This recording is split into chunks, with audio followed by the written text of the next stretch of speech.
primer lugar, agradecer a la Asociación Benéfico-Cultural Naira por darme la oportunidad un año más de compartir esta tarde con ustedes. Quiero agradecer también a la directiva del Casino Toro por esta sala tan cómoda y tan maravillosa que nos ha ofrecido. En definitiva, a todos ustedes por su presencia.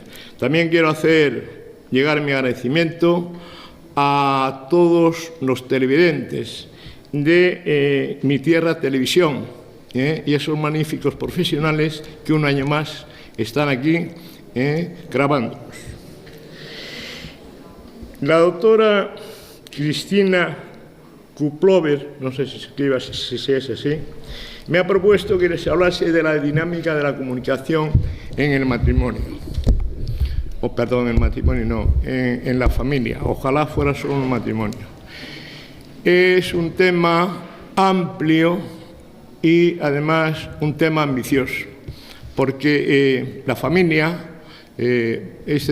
abarca, la comunicación a la familia abarca la comunicación en el matrimonio, marido y mujer, la comunicación con los hijos. Y si nos metemos dentro de los hijos, tendríamos que hablar de la comunicación de los niños pequeños, de los niños en edad escolar, de los adolescentes, de los hijos mayores, casados o no casados, esos que están en casa, metidos todavía en casa y todavía no hay forma de que se vayan, la comunicación con la familia política y, sobre todo, algo que considero muy importante, la comunicación con nuestros mayores, con los abuelos, con las personas mayores de la familia. Esto, indudablemente, cada enunciado que acabo de hacer podría valer para dar una conferencia de cada tema, pero indudablemente tenemos que ajustarnos al tiempo. No sé el tiempo que disponemos, yo pongo a caminar mi reloj y cuando toque lo dejamos. Y si no lo decimos en completo, todo lo que tengo aquí, en el coloquio aclaramos aquellos puntos que no hayan quedado lo suficientemente entendidos. Pueden ustedes hacer las aportaciones que quieran en el coloquio, porque yo no solamente vengo aquí a dar una conferencia para enseñarles, ni mucho menos. Vengo también dispuesto a aprender de ustedes, a escucharles, porque poco se puede enseñar si uno no está dispuesto a aprender. Como el tema es largo, lo he decidido así una especie de 3 bloques, si les parece. Primero, la comunicación en el matrimonio, la comunicación con los hijos. Me referiré en concreto a los hijos adolescentes, que parece ser que son los más problemáticos. Y, por último, la comunicación con nuestros abuelos, los mayores.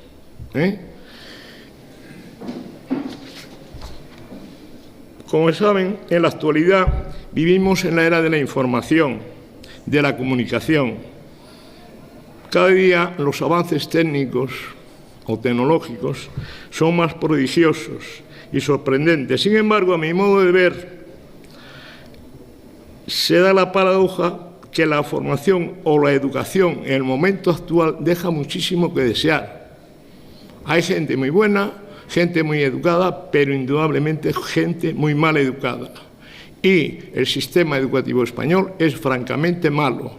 Después de Portugal, Grecia y Malta, estamos al final de la Comunidad Económica Europea. ¿Alguien no está de acuerdo? Puede levantar la mano, interrumpirme, porque no me preocupo. Si no, tome nota para el diálogo. Por otro lado, los medios hoy que tenemos de comunicación, prensa, radio, televisión, móviles, teléfonos, etcétera, etcétera, cada día salen cosas nuevas. Sin embargo, la comunicación, el diálogo con la persona, con el amigo, con el vecino, con el de al lado, con la que nos vende el periódico, con los hijos o con la mujer, cada vez deja más que desear. ¿Por qué? Porque hay 2 factores, también esto es a mi modo de ver, y por lo tanto, como es una idea mía, pues puede ser muy discutida, por la prisa la fiebre de la prisa por vivir que tenemos en el momento actual. Toda la gente va corriendo, va con prisa. Papá, mira, quiero hablar contigo. Sí, no, mira, ahora ya estoy apurado, estoy liado, no me molestes. Perdona, no, ya hablaremos. A veces el marido y mujer tampoco tienen tiempo para hablar. Les falta entrenamiento en la comunicación, el marido y la mujer. Y por eso cuando están de vacaciones, que tienen más holgura de tiempo, siempre terminan con disfunciones y con enfados. ¿Por qué? Porque no están entrenados para hablar.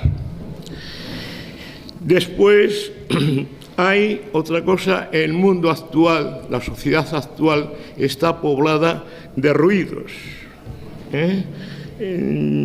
junto con el ruido habitual del ambiente de la ciudad, de la circulación, del trabajo, de las sirenas de los bomberos, de las ambulancias, de las motos y de las estridencias de la calle, que como saben bien siempre están en obra por aquello de los ayuntamientos, no sé por qué. Parece ser que el de urbanismo va por una calle y ve una calle que se circula bien y dice, bueno, pues aquí hay que abrir un agujero, y pues, ruido y que no deja oír a nadie. Además tenemos otras formas en la actualidad muy frecuentes de llenarnos la cabeza de sonidos y de estréppitos que resultan muy difíciles y a la vez imposibles justificar. Es sabido de todos que hay personas que se despiertan con la voz de la radio, el Federico de los Santos, o como se llame, el Pepito del otro, nos despertamos ya oyendo cómo está la bolsa. Se asean, desayunan oyendo la música. Van con el niño para el cole pendiente de las últimas noticias, sin escuchar para nada a lo que les cuenta el chaval. El chaval, papá, mira, cállate, que a ver cómo estará. Entonces, más pendiente del informativo, de lo que le dice el niño. Como dice uno de mis maestros, el profesor Aquilino Polaino, Llorente, psiquiatra, en su último libro, dice, el libro se titula Aprender a escuchar. Fíjense ustedes bien que el libro no dice aprender a hablar, aprender a escuchar. Está aquí, yo no vendo libros, pero los traigo para que los vean. La necesidad vital de la comunicación.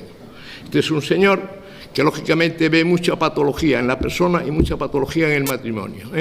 Y la última publicación, resultado de años de investigación, es aprender a escuchar, que es la clave de la buena comunicación. Dice él, los móviles y las agendas electrónicas, más allá de su valiosa ayuda y demostrada eficacia, constituyen los personajes de la última generación que nos amenazan con transformarse hoy en los nuevos ocupas de nuestra mente. Todo esto influye de forma negativa en la familia y sobre todo en la dinámica de la comunicación familiar. No hay tiempo, no se escucha y además no hay duda que es una de las causas más influyentes y vertiginosas del deterioro de la familia a que estamos asistiendo y de la mayoría de las disfunciones matrimoniales que desgraciadamente se dan. Ustedes saben muy bien que para amar hay que conocer. No se ama lo que no se conoce. A veces hablamos de falta de amor. ¿Por qué? Porque no conocemos al otro. No hablamos con él, no le escuchamos. Le escuchamos a veces cuando nos dice, aparta de ahí, deja de paso. No, pero cuando encontramos sus inquietudes, cuando escuchamos su intimidad, su forma de pensar, esa riqueza que lleva dentro, y entonces vemos la belleza de la persona, porque la belleza es interior, y entonces realmente es cuando podemos llegar a amar. Eso yo creo que es una de las causas de la crisis del amor de nuestro momento. Aunque, como decía también el profesor Polaino en una clase, dice, el problema no es crisis de fe, ni de amor, ni de nada. Es una crisis que sentimos de sentido común. Crisis de sentido común. A ver cómo vamos de tiempo. Bueno, ahora paso a la comunicación en el matrimonio.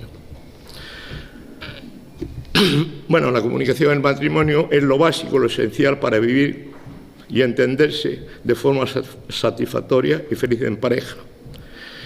Por lo que es fundamental en el matrimonio adquirir el hábito de escuchar.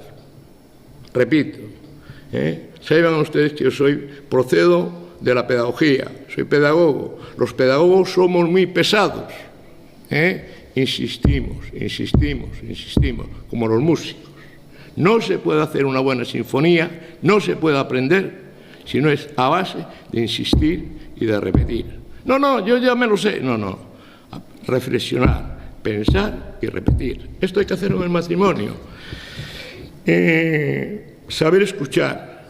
Una escucha empática, activa y reflexiva. Empática, poniéndose en el sitio del otro.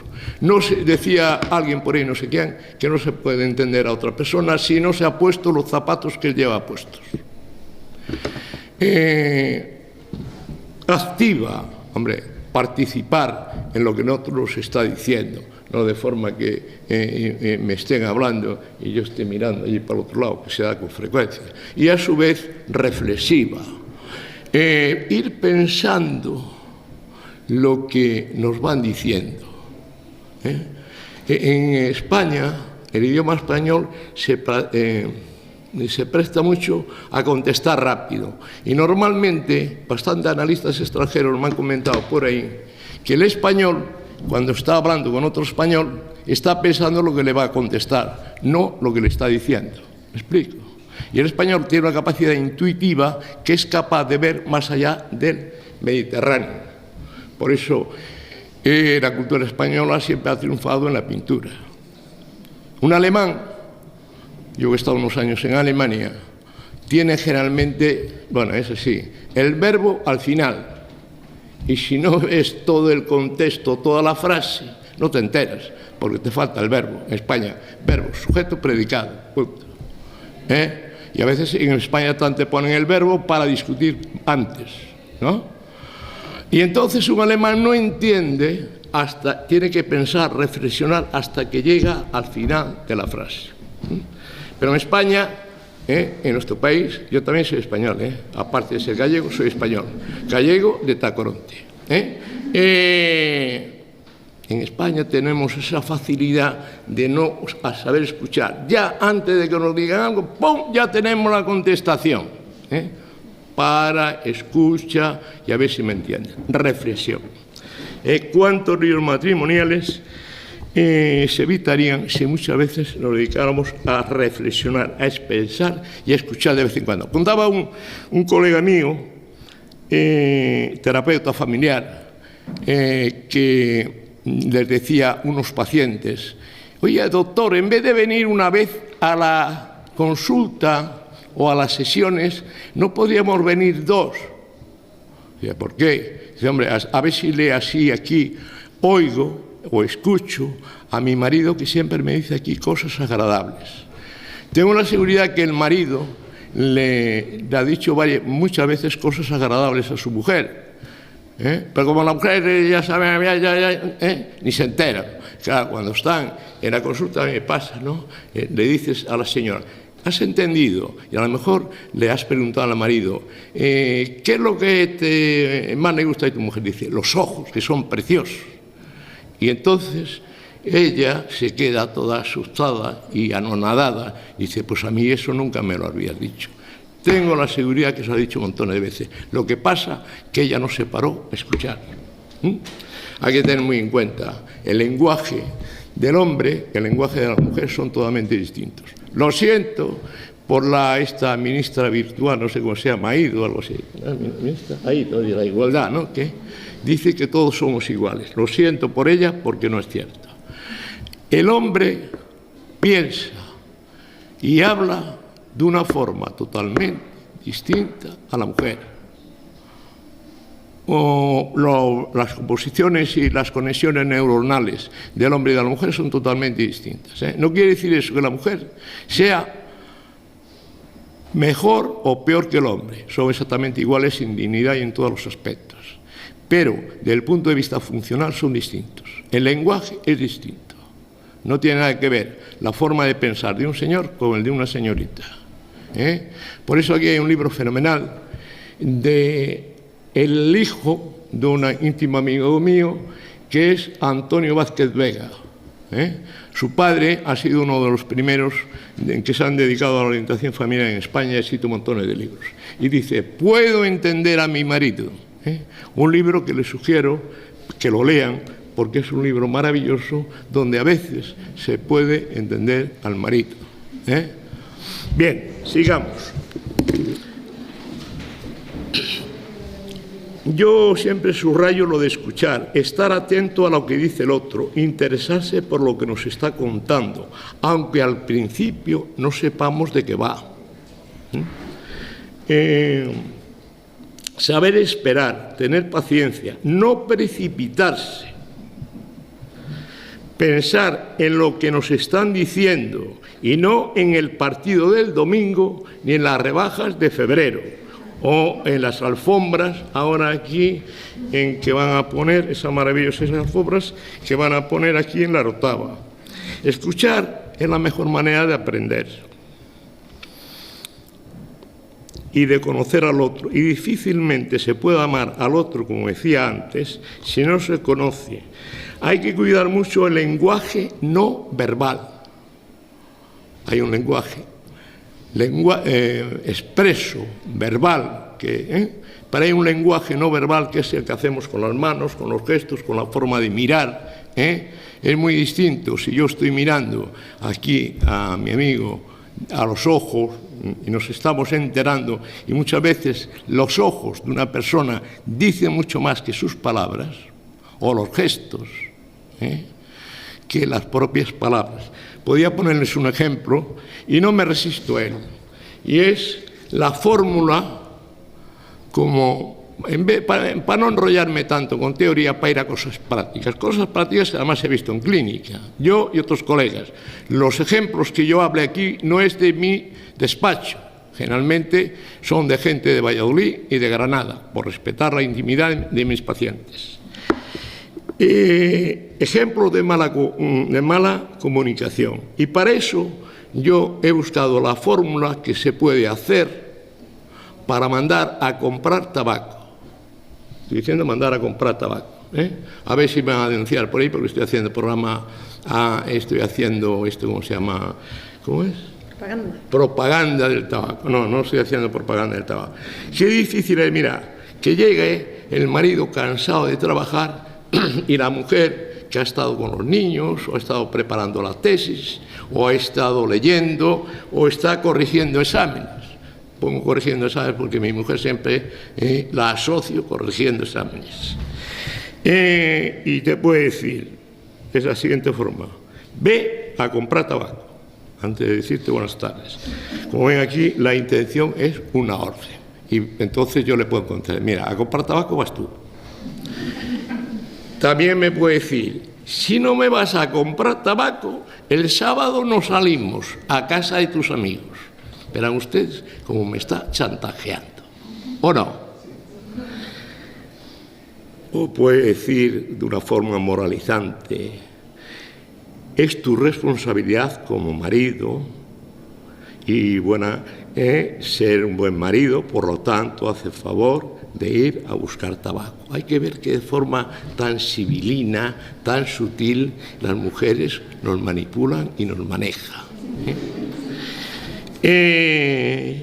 Si no estuvieras pendiente solo de lo tuyo, deberías darte cuenta por enterado de que necesito tabaco.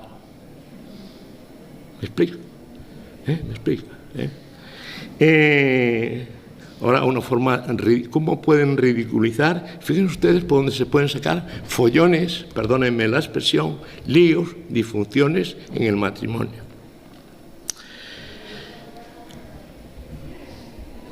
vas a comprar tabaco o eres una de esos hombres que no quieren a su marido, que su maridito, que no quieren que su mujercita fume. O me compras tabaco o eres de esos maridos bobos, seguidores de los del gobierno que no quieren que tu mujercita fume. Otro aspecto más destructivo. Si no vas a comprarme el tabaco porque estás vengándote por lo que te hice ayer. Destructivo. Eres un inútil. No sirves ni para comprar tabaco. Fíjense ustedes cómo, todos ellos son ejemplos de mensajes destructivos. Bueno, porque no he dicho, porque lo doy por sabido.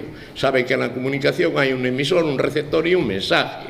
Según hable el emisor, según lo reciba el receptor y según el contenido del mensaje, cómo se transmita ese mensaje. Veremos que después en todo esto, y estos señores de la televisión lo saben mucho mejor que yo, hay montones de interferencias que van a distorsionar la comunicación, sobre todo en el matrimonio. Hay aquí una forma un poquito más cursi, pero más elegante, cariño. Si no estás ocupado, podrías ir a comprarme unos cigarrillos. ¿Quién le dice a una mujer que no le va a comprar tabaco si te lo dice así? ¿Estamos de acuerdo o no? ¿A que sí? Bien, sigamos.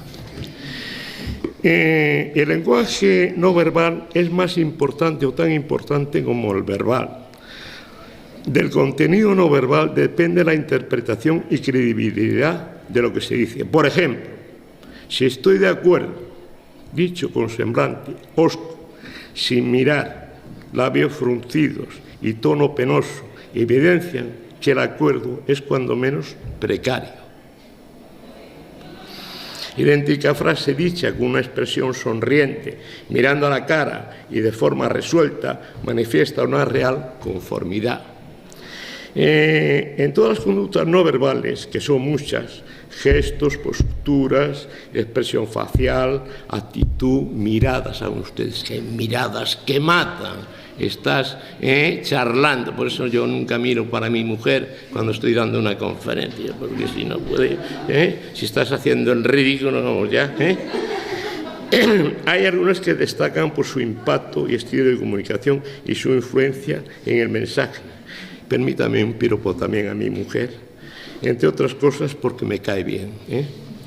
Me basta una mirada de mi mujer a mí, que es fascinante además, para saber lo que está pensando. Y ella se da cuenta enseguida de lo que yo pienso.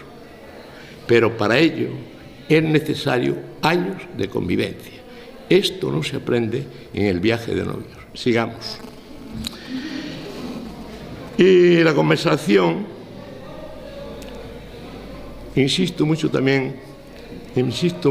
en lo que dice cuando da conferencias la profesora Montoro, y hablaba de este tema que nos ocupa, haciendo referencia al profesor Julián Marías, que definía al matrimonio como un diálogo interrumpido durante 50 o 60 años. El marido y la mujer, lo de la pareja no me gusta, no sé si habrá por aquí alguno, pero es que lo de la pareja me suena a la Guardia Civil, ¿no? Y no sé si habrá aquí algún Guardia Civil que me perdone, ¿no? Tienen que hablar mucho y tienen que tener mucho de qué hablar. Un médico amigo mío dice y recomienda hablar mucho en la cama. Hay que hablar mucho en la cama. Y no le falta razón, es así. Aunque mi mujer muchas veces suele decir, ¿quién pillará una cama para dormir? Porque cuando se tienen 4 hijos y hay que sacarlos adelante, ver una cama para dormir es una cosa. Conversar, como se sabe, es hablar alternativamente 2 o más personas, no una sola, sin monopolizar. Participar significa intervenir activamente. Hay que evitar los monólogos, respetar la opinión del otro. A veces es necesario tocar temas espinosos y difíciles. Hay que hacerlos con valentía, pero en el momento oportuno. Hay un momento oportuno para cada cosa.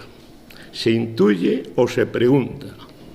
Por ejemplo, no se debe sacar a relucir los problemas pendientes, las facturas sin pagar, las listas de agravio, nada más que entra el marido por la casa. Oye, mira que nos falta esto, que lo otro, que lo otro, que lo otro más. Discusiones matrimoniales, yo sugiero a todos mis pacientes que les pille con el estómago lleno. Cuando vayan a pelearse con la mujer o la mujer con el marido, procuren con el estómago lleno. Si llega el marido, llega la mujer y tienen que discutir, un cafetito, unas galletitas, una mermelada, un café con leche y después discutimos. Pero no así de entrada, ¿no? Ya llegas y mira que la niña que... Bien. La lista de agravios, algunas señoras que van apuntando, no en una agenda, pero sí en la mente, pues aquel día, el día de mi cumpleaños se olvidó, el día de mi santo no me felicitó, el santo de mi madre tampoco, y un día se calienta, y sale todo eso. El profesor, ¿cómo se llama? El psiquiatra, que se llama Enrique Rojas, dice la lista de agravios que inconscientemente todos, señoras y maridos, llevamos dentro. Y cuando nos pinchan, ¡zas!, la soltamos. Eso hace mucho daño. Decía un autor muy querido por mí que de la discusión nos suele salir la razón, porque la paga el apasionamiento. Y saben ustedes que todos los españoles somos excesivamente apasionados. Es un encanto que tenemos. Yo digo que las discusiones innecesarias, sin objeto, sin finalidad. Las descalificaciones y críticas repetitivas solo sirven para irritar o humillar al otro y favorecen sentimientos o actitudes de rencor y de resentimiento. Sin embargo, un extraordinario profesor sevillano, porque los sevillanos son así, Jacinto Choza, en su libro Amor, Matrimonio y Escarmiento, tiene un libro curioso, curiosísimo, se lo aconsejo leer, Amor, Matrimonio y Escarmiento. Dice, muchos de los problemas matrimoniales son de comunicación, porque no se gritan,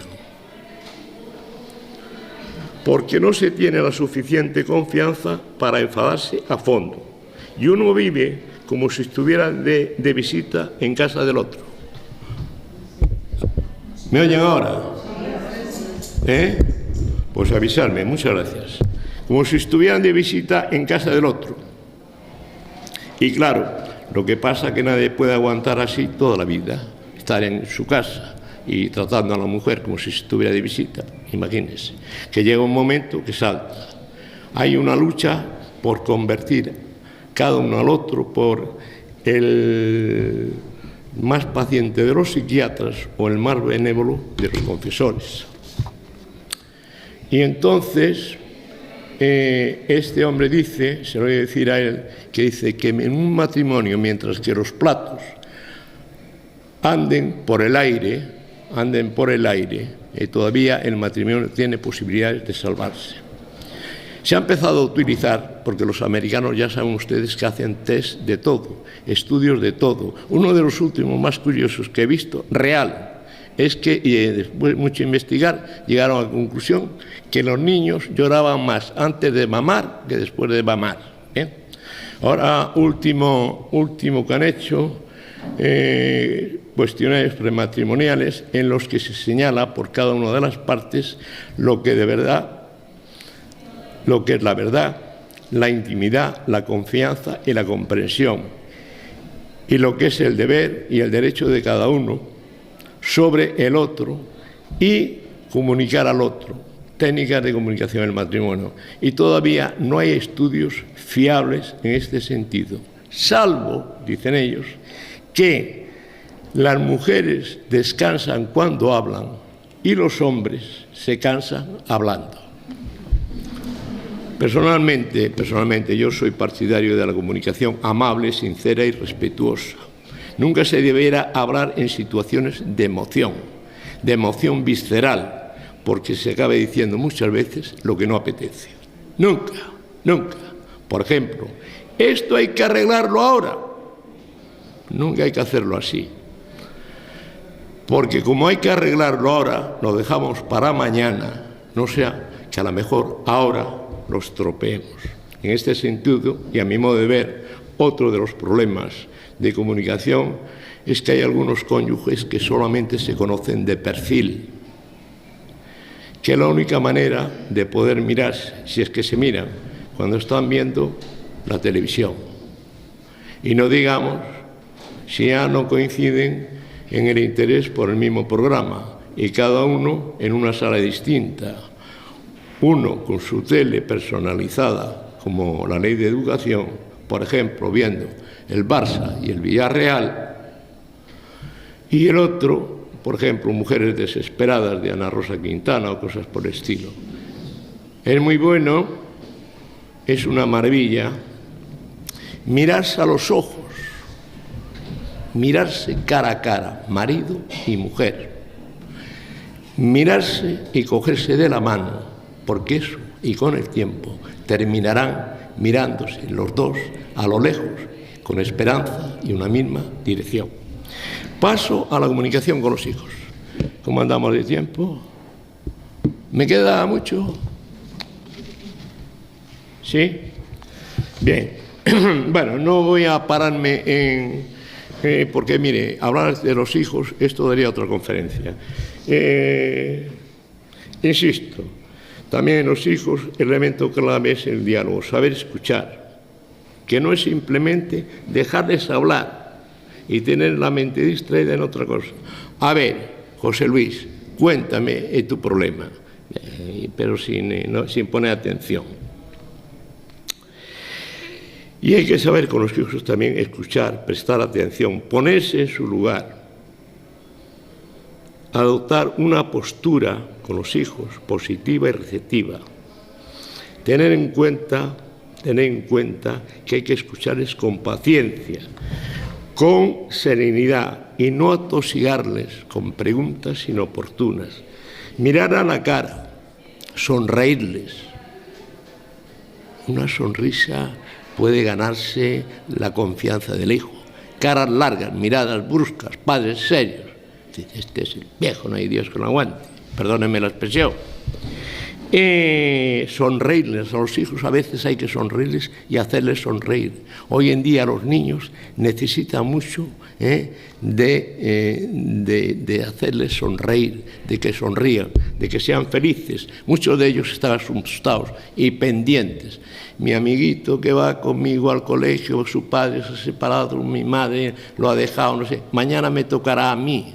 No, hacerles que tengan seguridad. Eso hay que hacérselos ver. Dejarles que se expresen con libertad. No asustarse de nada. No asustarse de nada. Y mucho menos echarse las manos a la cabeza. Esto hay que empezar cuanto antes. Dice un profesor mío también que con los niños hay que empezar a comunicarse con ellos antes de que nazcan. Y una vez que hayan nacido pequeñitos, cuántas cosas maravillosas y bonitas puede decir una mamá a su bebé. Pues eso, esa conducta de apego que el niño va, porque el niño parece que no se entera, pero va observando como si fuera un papel secante. Y aquí a veces ocurre que se puede dar un anacronismo. Yo que lo explico por ahí y lo digo con frecuencia, a mí también me suele ocurrir. Y es a veces la intención, al menos, de querer explicar a los niños pequeños cosas que ellos no entienden. Y a lo mejor el niño tiene 3 años y dice: Pepito, mira, ven aquí que te lo voy a explicar.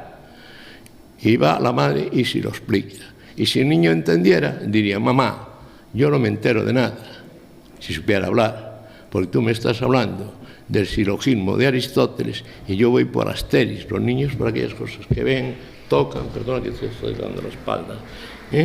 Entonces, y otra cosa es a veces porque claro, no voy a entrar aquí dentro de la psicología evolutiva, tema que me encanta, pero da para rato, es cuando los niños, entre los 2 años y medio que tienen en la primera manifestación, no digo adolescente, pero sí 2 años y medio estoy diciendo, que toman conciencia que son ellos mismos, que tienen un yo independiente de la mamá y del mundo, porque todo el niño se considera siempre una cosa unida al mundo. Y entonces, cuando él se da cuenta que soy yo, entonces empieza no, y eso cabrea mucho a los padres, enfada a los padres. Es la edad del no. Y cuando el niño se pone no, aconseja a la profesora Americana Montoro que le cambias de tema y el niño ya se olvida, ¿no? Y entonces, además, si es un padre un poco simpático, como uno de mis hijos le dice al hijo, ¿quieres a mamá? Y va el niño y dice, no. Y el padre se echa a reír y todo eso, porque los niños a todo lo que le dices van a decir que no. Un poquito más adelante, 2 años y medio, 3 años y medio y tal, viene la edad, ¿y por qué? ¿Y por qué? Entonces, el primer ¿y por qué? Es para saber.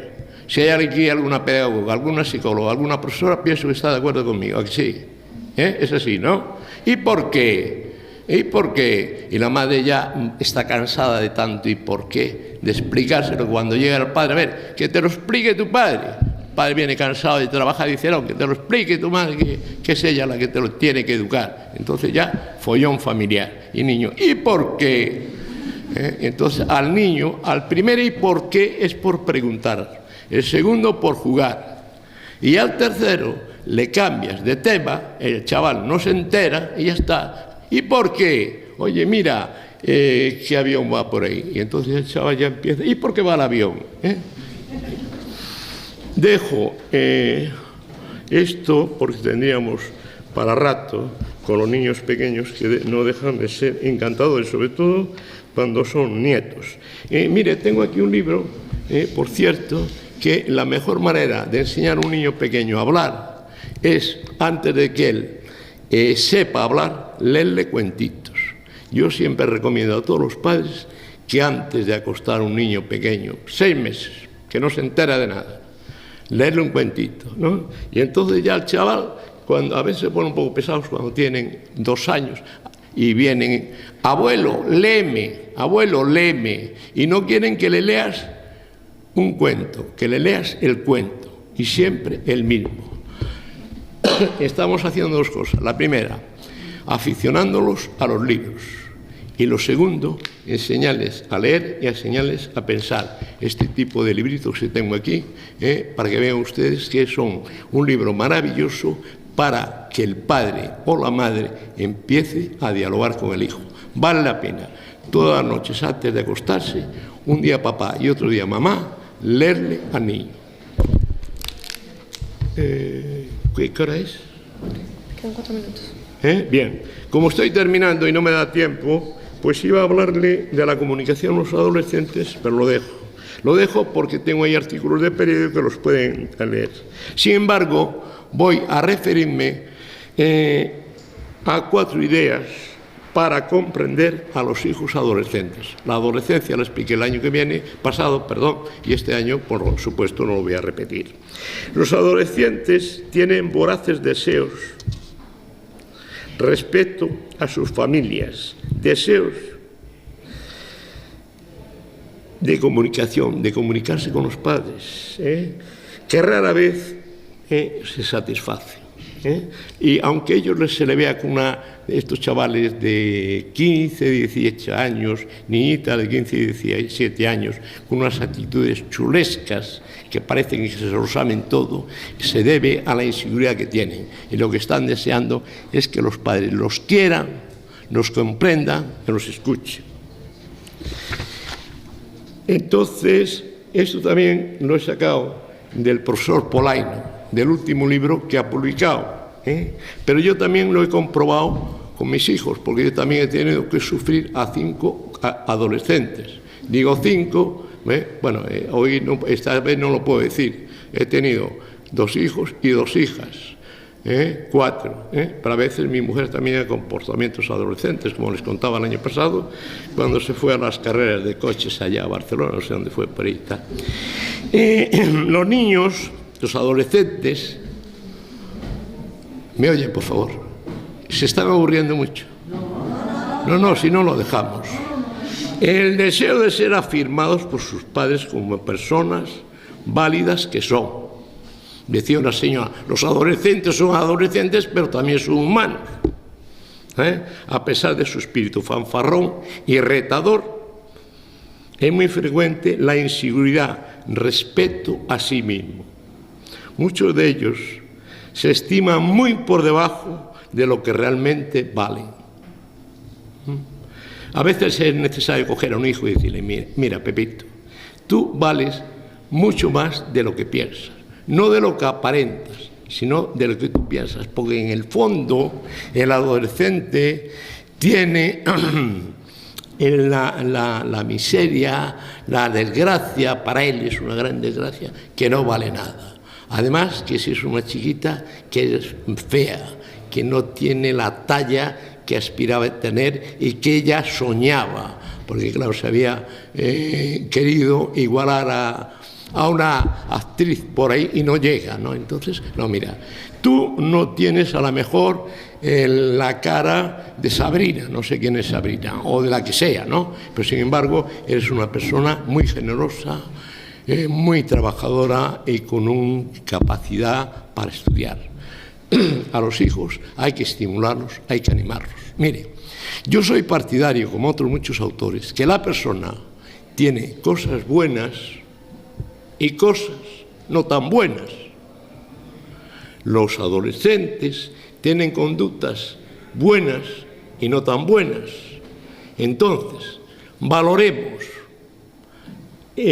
promocionemos, motivemos aquellas buenas, verán ustedes como aquellas no tan buenas que nos parecen conductas desastrosas, poco a poco van desapareciendo.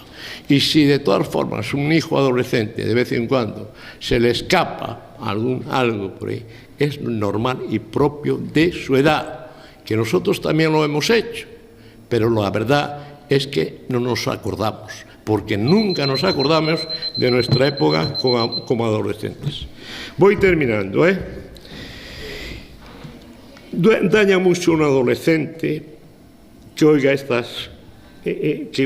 estas palabras de sus padres. No sé qué va a ser de este hijo mío el día de mañana cuando falten sus padres. A su edad, a mí me daría vergüenza hacer lo que él hace. Nunca puedo contar con ella para nada. Tener hijos para esto. Estos graves errores dañan la verdad, porque no es cierto. Lastiman a los adolescentes y son orígenes de muchos conflictos familiares y personales. Pues el chaval piensa y dice, si no confía en mí ni mi padre, ¿quién va a confiar en mí? Tienen muchos deseos los chicos de ser escuchados y que sus opiniones sean respetadas y tenidas en cuenta. Esto no quiere decir hay que dejarles hablar, hay que escucharles, lo cual no quiere decir que estemos de acuerdo con ellos. Pero hay que escucharles sin prisas, y que ellos se sientan escuchados y tenidos en cuenta. Nunca se le debe decir a un hijo, Pepe o Pepito, tengo que hablar en el despacho contigo, porque nunca va a hablar, nunca vamos a hablar. Si el chaval fuera un poquito decidido, dice, el que vas a hablar serás tú, porque a mí no me vas a dejar hablar. Cuando los padres llevan a un hijo al despacho a hablar, el que habla es él. Y yo sostengo, como el profesor Polaino, que cuando se habla un padre con un adolescente del tiempo que han estado hablando, un 70% tiene que ser hablar el hijo y un 30 o 40% el padre, para que haya realmente comunicación entre padre e hijo. ¿Está de acuerdo o no? ¿Sí? Bien. Sigamos. O sea,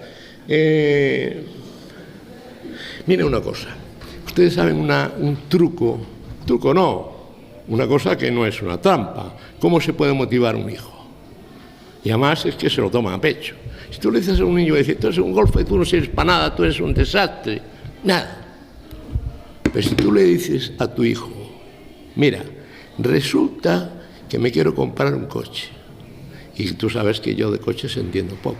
Oye, ¿por qué no me miras? Aunque el niño tenga 13 años, 12 años o 17 años, ¿por qué no me miras todas las marcas, tipos de coches que hay, precios? Y hablamos de esto para que tú me informes. Empezar por encarguitos de este tipo. El chaval te va a dar una lista exhaustiva, estudiada, de precios, coches y de cosas que... Y si después incluso compras aquel coche, oye, mi padre ha comprado este coche porque yo le he aconsejado. O la madre que le dice a la hija, hombre, tengo que ir a una boda y no sé qué ponerme. ¿Tú qué opinas? ¿Por qué no me acompañas a ver qué te parece? ¿Qué ropa puedo llevar? Esto, por lo contrario, aumenta la desconfianza y la incomprensión cuando se escuchan a los padres expresiones como las que siguen. Nadie sabe lo que piensa, porque nunca habla. Solo habla cuando necesita dinero. Para pedir dinero, si es que sí que tiene la lengua suelta. No tengo ningún interés en lo que está diciendo. Así que ahora no te pienso escuchar. Cállate. Eso es fatal. ¿Qué fatal? Eso es fatal. Rompe la comunicación para siempre con tu hijo. Y cuando sea mayor, 40, 45 años, difícilmente va a hablar contigo. Los niños también, chicos de 17, 18 años, tienen deseos de no defraudar a sus padres y hacer que se sientan orgullosos de ellos. Aunque en el fondo no se lo digan los padres, nunca se lo van a decir, pero les gusta quedar bien. Con toda la gente, al adolescente le gusta quedar bien. No digamos ya con una chiquita que la quede bien, pero con los padres quiere quedar bien. Lo que pasa que, como les explicaba el año pasado, los padres, ellos están todavía aprendiendo a razonar, a emplear la inteligencia lógica, y entonces no saben utilizar bien el lenguaje. Por eso, a veces no son capaces de expresar toda esa maravilla que llevan dentro. Por eso es muy importante, ante cualquier celebración académica, pues puede ser una excelente ocasión para decir de forma baja a un amigo, mira, este es el chico mío que viene a diplomarse, el que ha sido el que menos disgusto nos ha dado. Entonces el niño va a la universidad, oye, que mis padres confían en mí. Si mis padres confían en mí, vamos a ver si no soy capaz de defraudarlos. Y no, me ha dado tantos disgustos este hijo mío, que otro como él no sería capaz de soportarlo. Eso se olvida a montones de señores. También tienen deseo de que les apoyen y confíen en ellos. No hay que confundir apoyo con el esfuerzo que supone el sostenimiento económico y la formación de los hijos. Eso es una obligación para nosotros. Pero los adolescentes, cuando se lanzan a un invento, voy a crear un equipo de fútbol, pues el papá tiene que ser el primer admirador del equipo de fútbol que está haciendo su hijo. Si el niño es un campeón el primer, forofo de su hijo tiene que ser su padre, tiene que apoyarlo, tiene que ayudarlo. Aunque si se confunda, pues se puede confundir, puede errar, porque la persona es libre y por lo tanto puede utilizar más su libertad y errar. Los padres siempre tienen que acogerlo, apoyarlo, estimularlo y procurar que ese chico no caiga en una depresión, no caiga, en fin, un montón de cosas que hay por ahí. Y aunque realmente las niñas, adolescentes, jovenzuelas, aquí las hay, aquí en esta sala incluso, tienen un deseo maravillosos de ser comprendidas y queridas. ¿A que sí? ¿A que os gusta?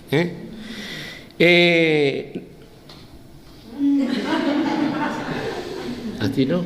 Está fuera de tiempo. Bueno, me dice que estoy fuera de tiempo y claro, estas periodistas son terribles. Pues mire, termino la comunicación con los abuelos y les voy a decir solamente dos cosas.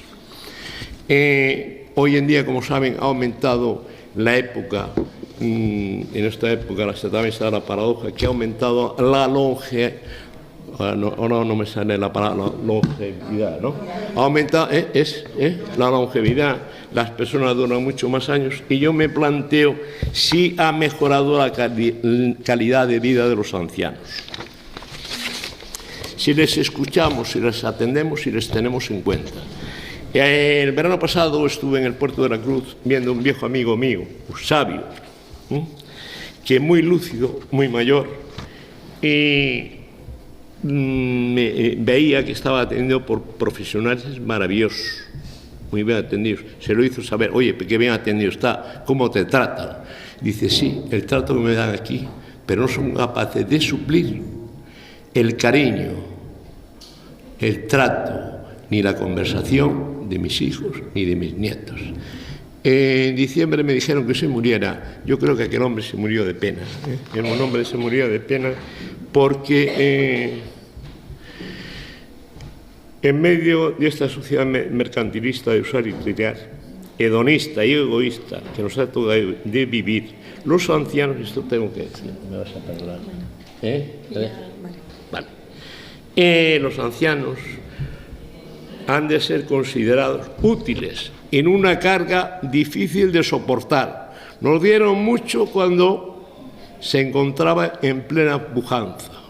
Nos lo dan ahora, en el ocaso de su vida, con su presencia venerable, con su sufrimiento silencioso, con sus palabras y con su mirada acogedora. Pienso que nadie puede recordar a sus padres ya ancianos sin conmoverse y sentir cuando nos han dejado el dolor de la orfandad, aunque no dudemos que estén en un mundo mejor, siempre guardaremos en el corazón el recuerdo de su rostro, surcado por arrugas de sus años y su sonrisa cariñosa, que nos sirven de pequeños resplandores e iluminan nuestras vidas y nuestra forma de actuar por la vida. ¿Cuántas veces pensamos, qué pensaría de esto mi padre? ¿Cómo lo haría esto mi madre? ¿Qué sería si estuviera aquí mi madre? Termino ya y concluyo. He dicho que la comunicación entraña una necesidad vital en las personas para crecer, madurar y llegar a ser realmente lo que son. No se ama lo que no se conoce. Como escribió la Madre Teresa de Calcuta, estar con alguien, escucharle sin mirar el reloj, sin esperar resultados, nos enseña algo sobre lo que es el amor. El amor, eso que hoy tanto se dice, tanto se habla, que no tiene que ver. La comunicación tiene una mayor relevancia en la familia para lograr una verdadera y entrañable vida familiar. Hoy se vive muchos matrimonios, muchas familias de espaldas a la familia, viven de espaldas, a través del diálogo conyugal, matrimonial o del diálogo con los hijos. Traten de estar más tiempo en casa, porque los abuelos, desgraciadamente, están en hogares de ancianos.